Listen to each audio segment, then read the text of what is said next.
Great, and we're back for a cap-off session to what's been a really successful and I have to say a very innovative, creative workshop where we've co-created some great design patterns on exploring the potential for visualizing data and analytics using VR. And so we've got 3 teams plus some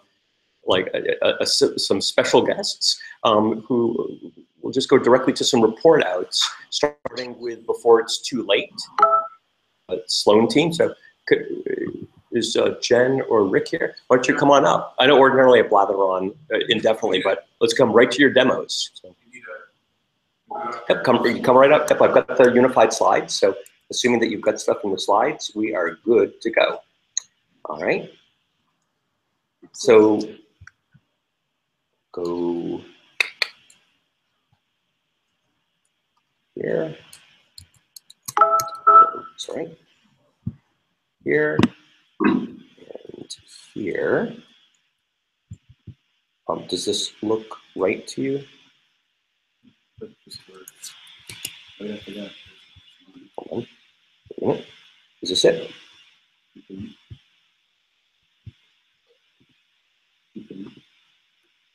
this your current? That was it. Okay. And that's the link to it. Great. Okay, so we just inserted the one slide. I'll go to the screen share if you like, but it's just why don't you introduce yourselves and the rest of your team, and I'll go to the screen share when you're ready. Just tell me. Sure. Jen Ballin, co-founder of Before It's Too Late. Rick Gillis. Amadeo. Just helping out. Just helping out. Anna. And Hanson. And Charity. Charity was here. And then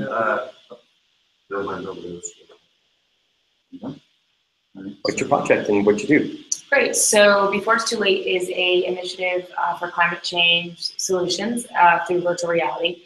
And we wanted to look at what the effects of carbon emissions data was on housing. And so we used a variety of sources, but ultimately ended up using just carbon emissions from the C-Roads Climate Interactive model in the virtual reality that we used in Symmetry.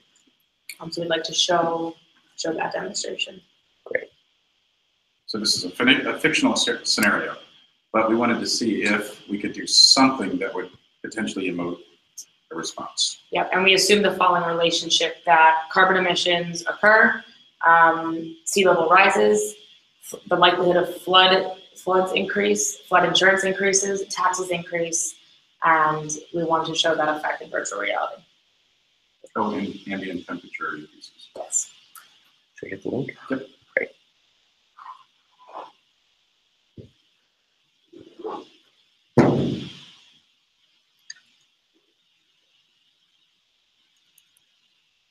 So the sea level is connected to the data source. So we know that. So sea level. It's carbon emissions. That's heat. Depends on sea level. Money flowing away is the money spent on taxes. And insurance.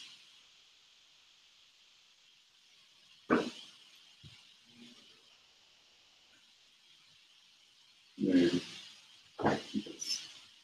You can still see money flowing out. It's swimming now.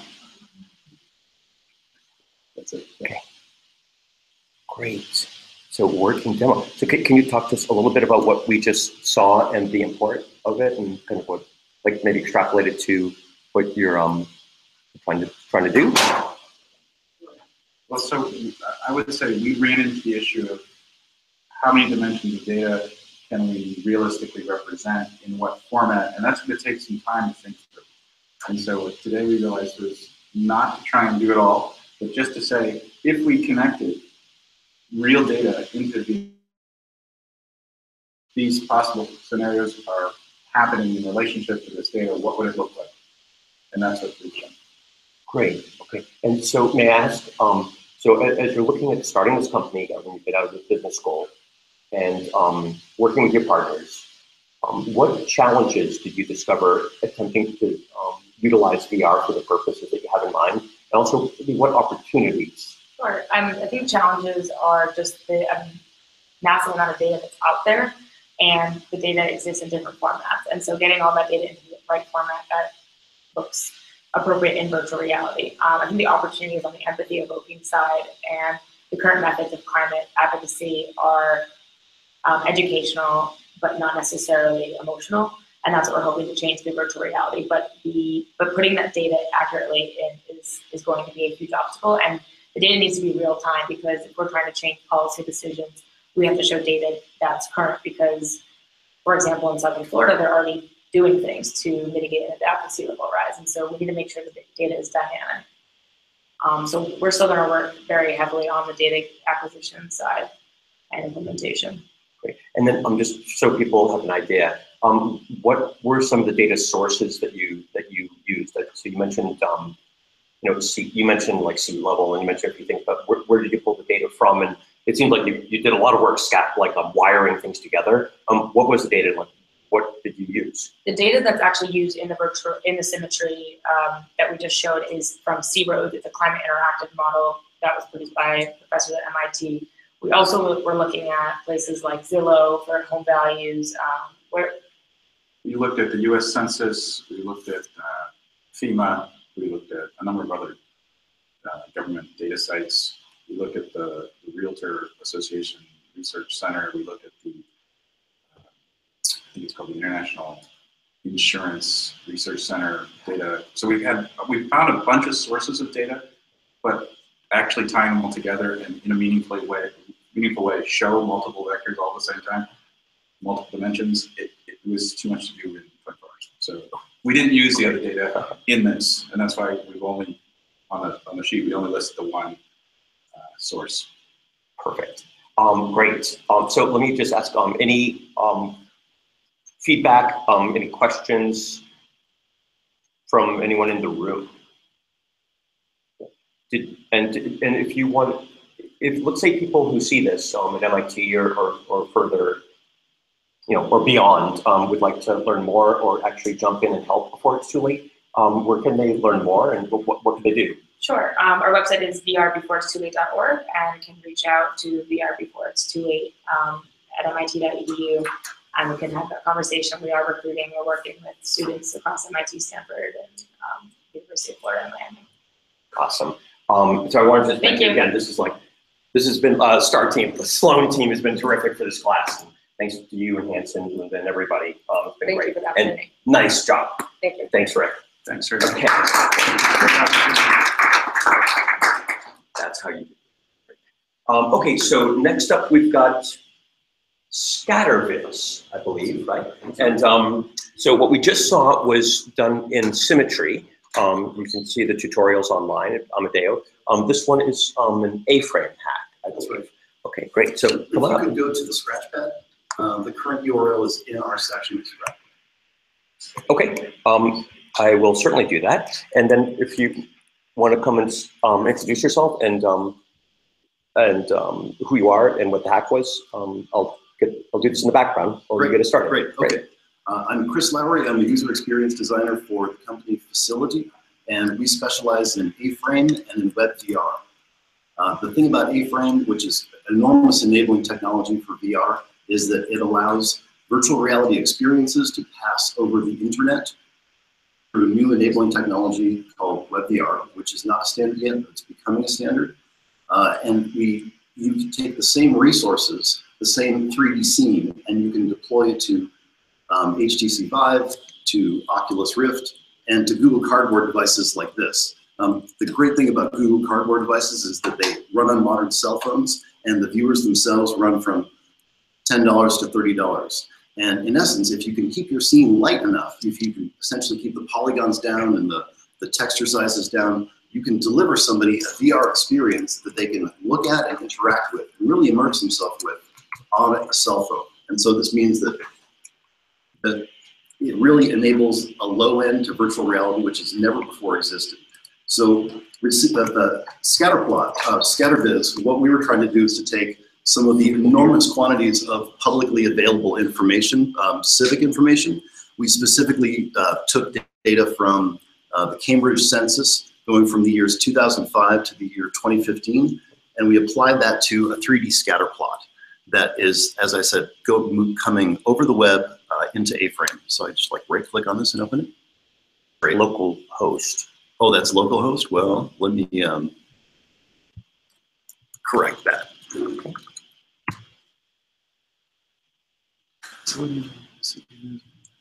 Oh, I'm sorry, I sent you the wrong one.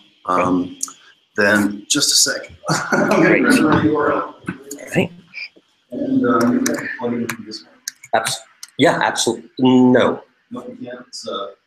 Could you type this in for me? Yes. Un momento. Sorry, one quick sec. Oh, good. Yeah, you got it. I'll do it. Thank you. Sorry, everybody. Scatterbit.neocities.org.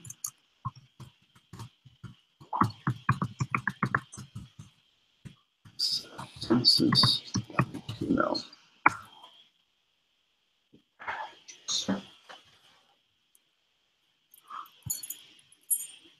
Okay, so this is a 3D scatter plot. It is made of three-dimensional objects which are created and plotted by the JavaScript library called d3.js. My team went and found publicly accessible data about the census in Cambridge, and we separated that data into male and female. The axes are population of that segment goes vertically. The age is oriented on the z-axis, so you see that there's segments of the ages which are visible because this is a 3D graph. 18 to 24, 25 to 34, 35 to 44, and 45 to 64. And females are in blue, so you can see that actually in Cambridge, males are living longer than females, at least over the course of those 10 years that we sampled, which is not what you would expect to see. Finally, the year of sampling goes across the horizontal axis incrementally to the right. And the thing about VR is that you have the ability to, just by moving your head around, looking around this data, you can naturally find what they call pre-attentive units or pre-attentive features. And that means things that stick out to your brain, like a wrinkle in a bed sheet. You say, what's that wrinkle? And that's automatic because it's relying on essentially the hardware that's there in your mind. So this is a Google Cardboard URL, and it will work in any cell phone. So if you load this up on your Android phone, your iOS device, and you click the little goggles in the right-hand corner, that means it's going to split into a two-sided view, which you can then drop into a Google Cardboard viewer and see the thing in stereo, and it will respond to your head motion so you can look around. And the nice part about the way that we did this is that the data is not pre-cooked in a way.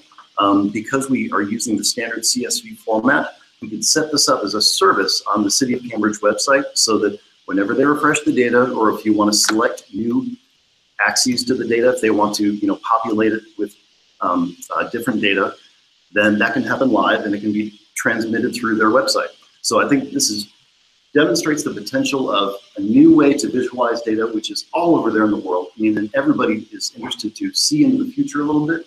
So this is not the end all and be all, but it's definitely a crystal ball for how do we use public data and how do we gain insight from it. And I would like to thank my team members. We put together something in a very, very short amount of time, and I'd be happy to answer questions about it. Okay. Oh, here we go. So it's funny, speaking of data visualization, we're having a double of time showing this in the room a little bit, but I do believe that we are at least showing it on Hangouts. So those of you in the room that weren't able to see it, I encourage you to to look at the archive of the screencast, so that you can have a better sense of what it looked like. Oh, we can just drop it in. If you take the URL and there we go. Put it into, drop it in the slide thing, and then anybody can open it on their own machine. It's going to perform a lot better too. Even better. So this is a draggable display on a desktop machine. You would drag around to move your perspective. And as I said, on a Google Cardboard device, on an iOS phone or an Android phone, you would load it up and tap the goggles in the lower right, then drop it into the viewer, and just your head motion will allow you to look around freely.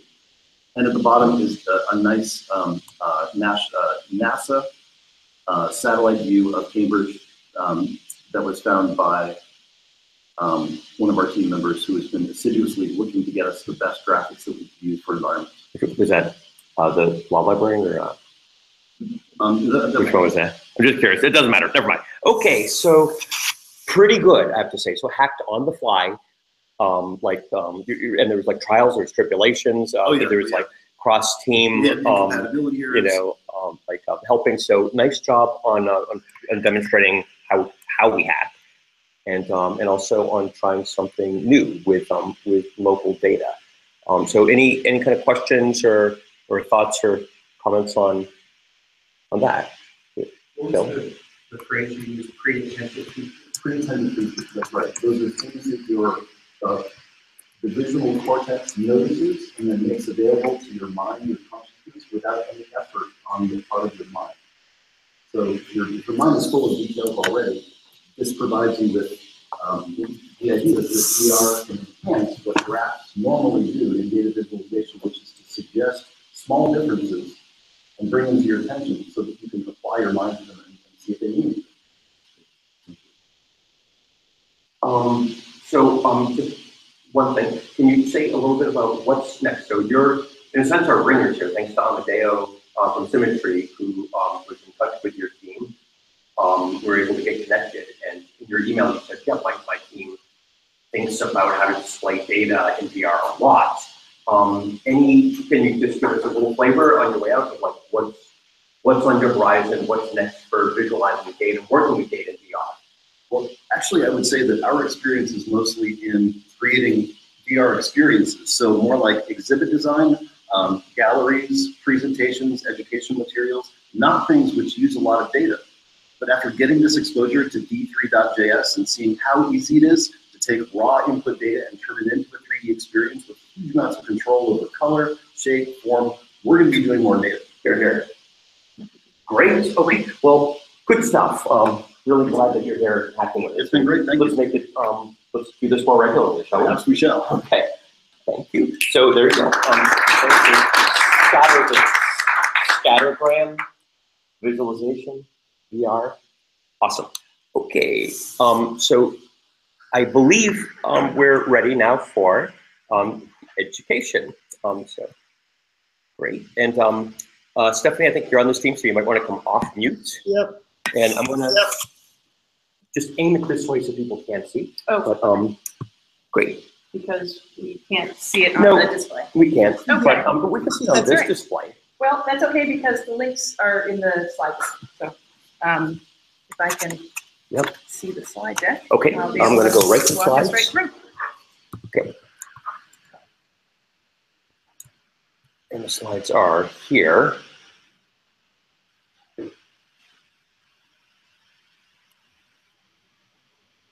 Or they might be here. They are here.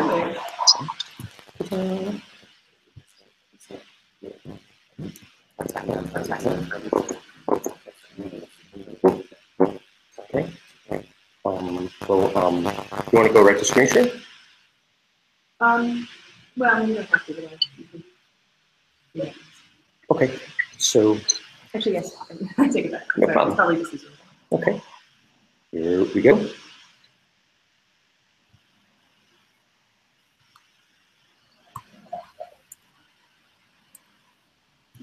Okay. So when you advance, it will advance. Yep. Okay, great. Thank you. So Kathy Trigolo, also with Facility. So I work with Chris, and I have to say that because I come from an education background, I probably think about data visualization on an average day, maybe more than the average designer that we've been thinking about. But what we were looking at is a classroom experience for K-12. So what we looked at was that experience of being there, potentially using students' data that they've collected themselves, and working with, we don't have to reinvent the wheel. There are great lesson plans out there. What does VR bring to that experience to help students understand and interact with data in a new and different and helpful way? So what we decided to do was go for some publicly available data from NOAA. So we did the Lake Erie data dive. We're still working with the display here. So the data that we pulled, it's a CSV as well. Yes. We have visual in the room. We took data about dissolved oxygen, temperature, and fluorescence over a course of 5 months, and that is real data. And so we're looking at what are the relationships. Are there things that we can see in terms of these pre-attentive attributes, where once you're immersed in the environment, you understand the data in a different way, and any other patterns that students might observe. So we really pulled it together with. Oops, let me get that out of the way so you can hide. Oh, yep, got it. Oops. So there were 2 different models that we started with. First was another hack of that ScatterViz visual that we've been looking at earlier, but we added pretty colors and some other things. These are just screenshots right now, and I don't have that particular link in there, but I can add it later on. You can see what that looks like with a naturalistic background. But then we were also looking at the different kind of environment you can create in A-frame that's immersive. So that's what's on the right.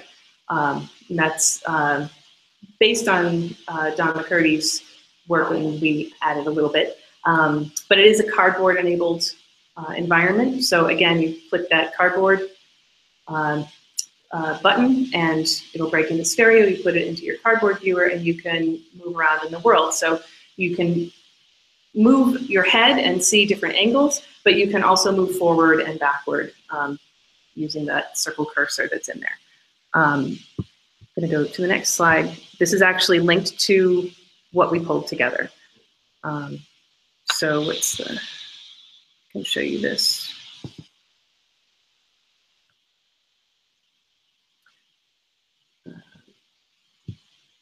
I want to teach you, but could you and Stephanie, we should Yeah, absolutely. Could you just maybe just if I could just bring it into a classroom for a minute, so we can not lose the thread. So a teacher might this might relate to a lesson plan or learning experience or a curriculum or something like that. So this is going to be about relationships in the math and the data and graphing data, but we also wanted to bring in context for what would you see in like theory, you know.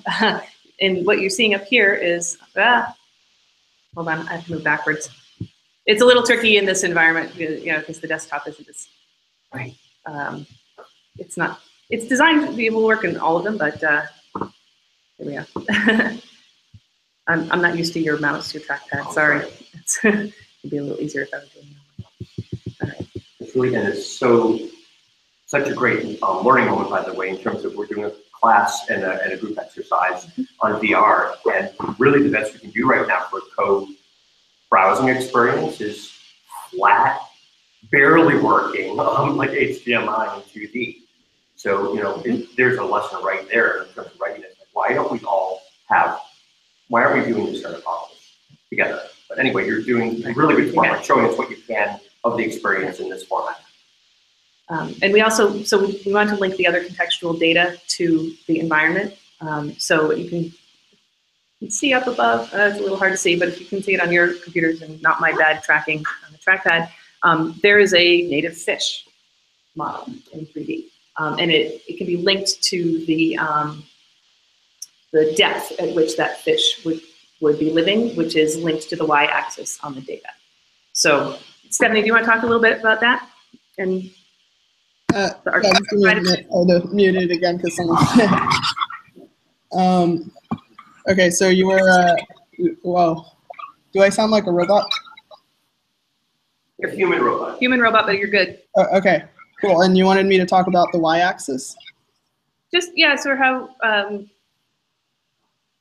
And basically anything you want to talk about with this. Oh, sorry. Every time yeah, you seem to cover a lot of it already, but yeah, it's just.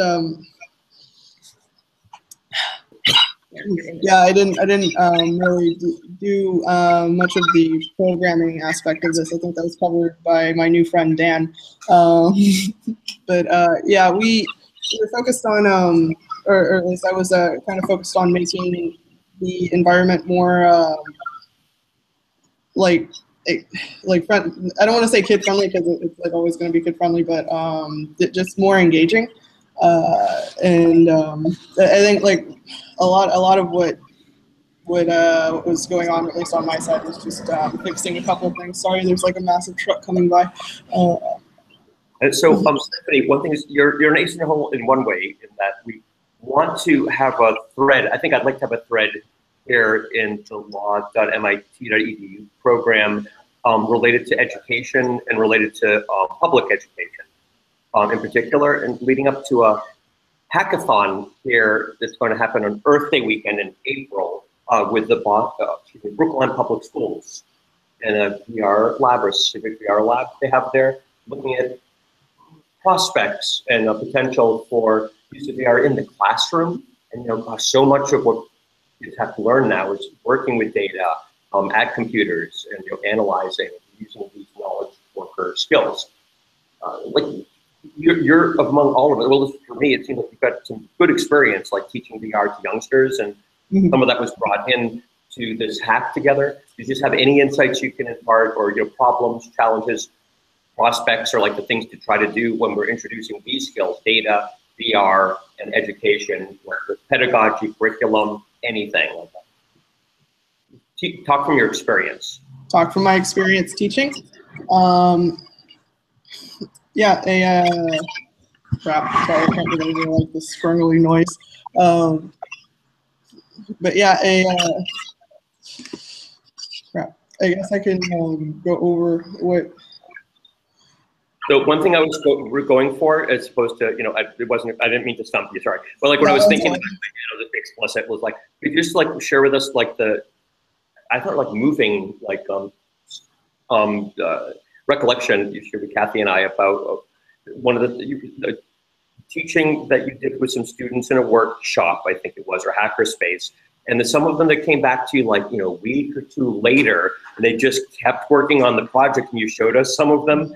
And just relay that for a second, because I think there's a nugget of wisdom and value in there that is like that tells us something about where to be aiming, where the motivation is. Yeah, well, the class was definitely sold out, and I was told that there were people who were still trying to get in afterwards. So there's the enthusiasm is there. You don't even really have to. You just have to say like VR education, and the kids are like, they know what's up. They're in. But yeah, and then when they actually do learn, then they now have, like, you don't even have to trick them into learning how to program. They get excited about it already because it's got the artistic quality in there. It's like got the instant feedback that that like visual programming allows you to do, like just to have and to like feel that as well. Yeah. Yeah, it was like it was like an art project, but when you give them the freedom to, like, in the agency to make a lot of the decisions on their own, they take it as their own project, not necessarily something that the school sets them up to do, which is completely different than what I recall being in high school. Sorry, you guys still hear me? Yeah, sorry, I was speaking over you, I'm sorry. But yeah. I was just saying that seminal, that what you just said, the three things you just said are like axiomatic for the kind of learning environment you want where we're not teaching people by rote to memorize tables, but where we're looking for self-motivated, creative, problem-solving knowledge workers. The stuff you just said aligns very well with competitive advantages for our types of societies and economies. And you're just about to bring it home with the last thing. I'm sorry, please continue, like wrap it. The next thing you're going to say, I think I know. Yeah. Well, it's generally that happy ending where they go home and it's not a school project, it's their project, and yeah, they want to keep evolving it, or they'll crash it completely and start something new, and then like, yeah, they'll email me saying, hey, I can you help me fix this? Yeah, and it's nice because how often do students keep in touch with their teachers? It's it's pretty rare nowadays, but yeah. So and it's what you need when you're working with data, because you live in the data, you're involved in the data, you see the data, you understand it in different ways. So that's that involving for understanding. So it's the DataVR for K-12 project. I guess what you're calling, is that right?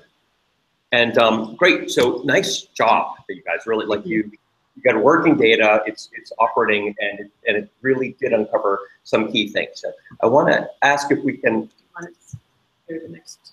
Is there more? Yeah. Okay. Yep, well, so you wanted to sort of. It's my bad because I was like blowing through your time. I'm sorry. So I'll do that, and then I'm going to ask the Thomson Reuters team, and actually someone from each team, including Amadeo, to kind of come up here so we can do a quick wrap and actually basically more or less stitch together the lessons learned from this and then close it out. So having said that, let's go to the slides, right?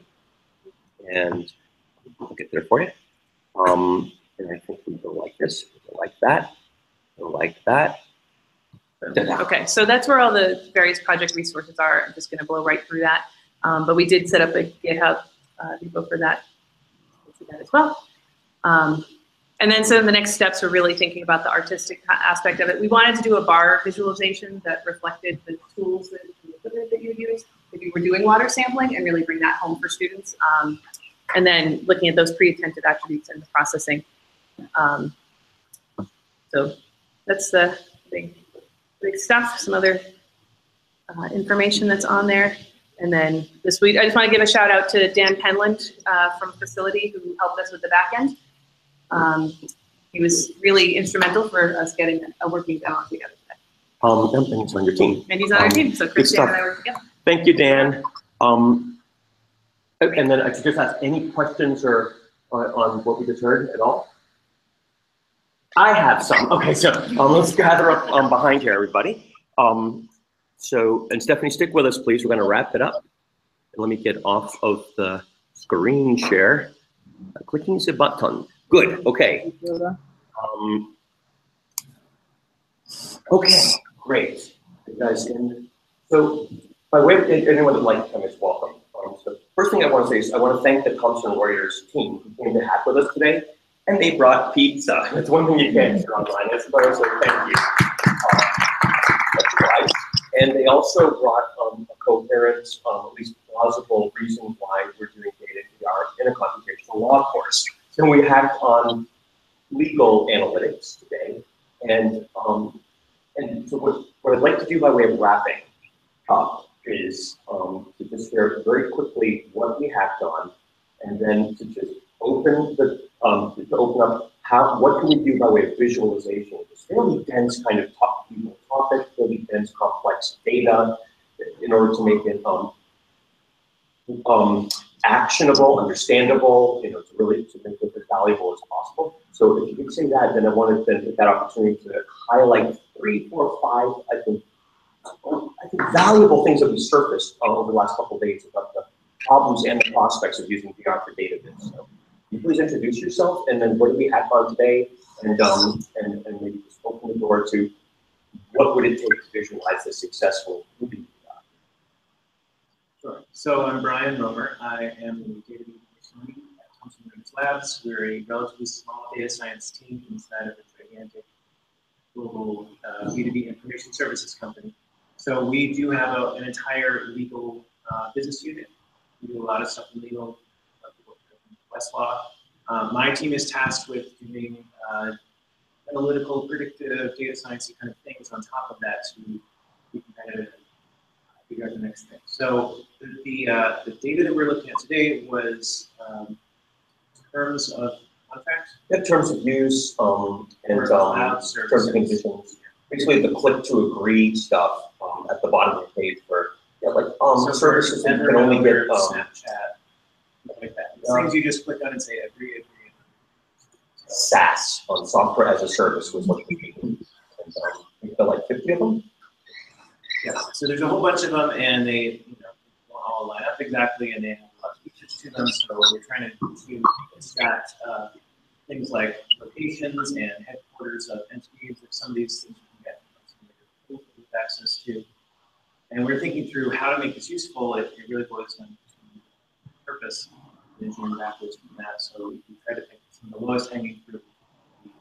We have regulations coming from Europe to DataVR. Yeah. We figured out where some of the data centers are, the servers, and figure if there's an easy question to answer would be an American company was something like that. You just drop a contract in, that was without answering that. And we found some stuff. Brian from the other Brian, who's not here now, the little sparkle thing, and we discovered in Snapchat and so on that sure enough, there was some jurisdictions, is the way they said it in that case, that were applicable, that were like Wales, England, there's also the United States, and South American countries. So they're like a live example.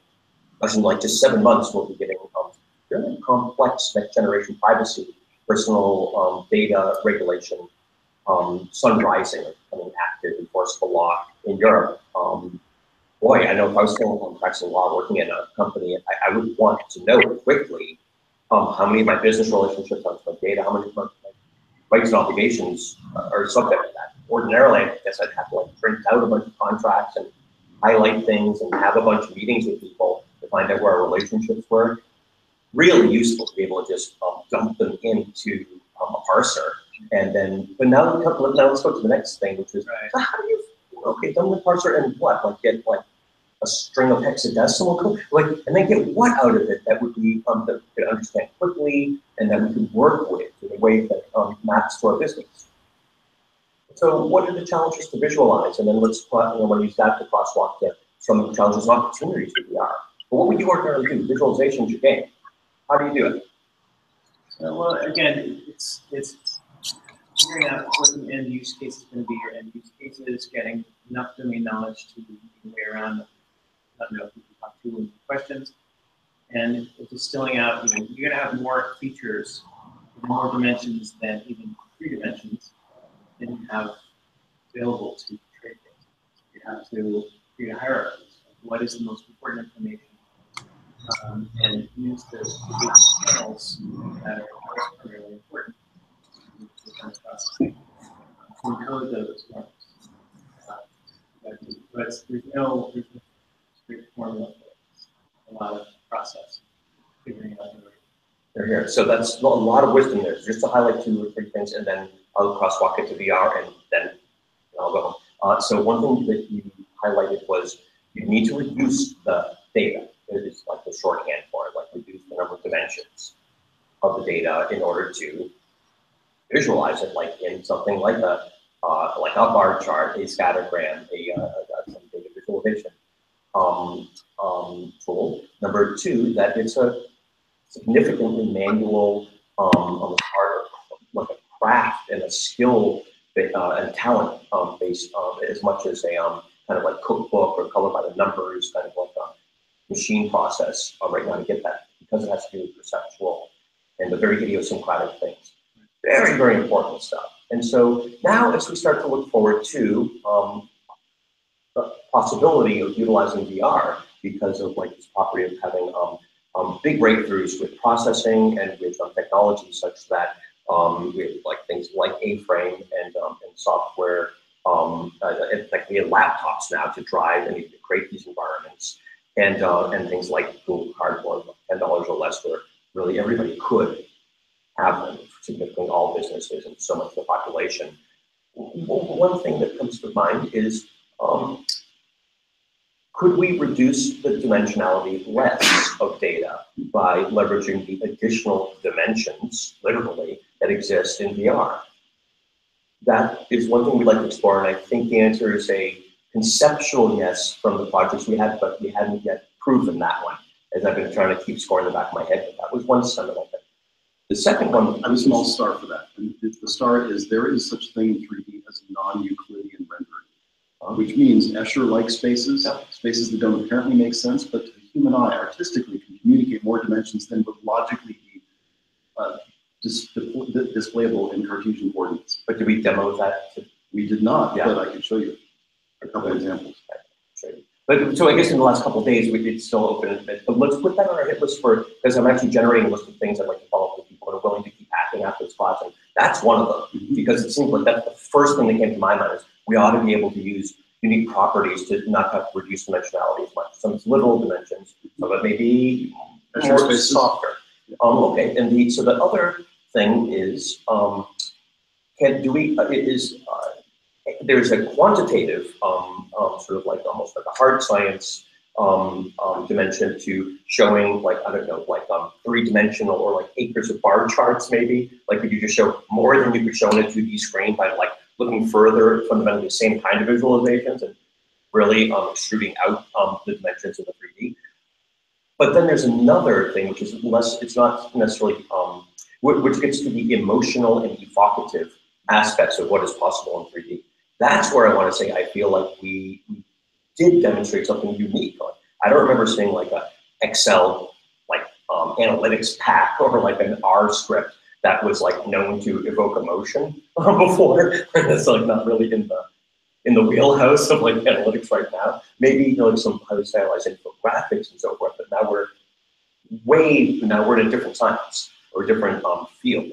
And so I think there is something here to use the word well, so like utilizing the emotive and the feeling of cinematic or the, I don't know what we call it, like the affective dimensions here as a way to convey the meaning and the import here. Really good. That's thing Amadeo's been telling me from day one. That's really what symmetry and some of these folks are good at.